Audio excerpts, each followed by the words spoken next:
ఈరోజు దేశంలో బడుగున వర్గాల అభివృద్ధి జరగాలంటే రాహుల్ గాంధీ గారు ప్రధానమంత్రి కావాల్సిన ఆవశ్యకత ఉంది.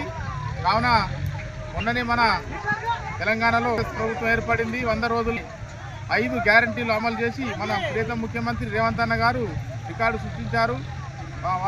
200 యూనిట్ల గృహజ్యోతి పథకం, కరెంటు ఫ్రీ మరియు 5 ఇంధన సహాయం మరియు 2 లక్షల రుణమాఫీ ఆగస్టు 15 లోపు మాఫీ చేస్తామని ఆయన ఎంతో రైతులకు తీపి కబురు చెప్పినారు.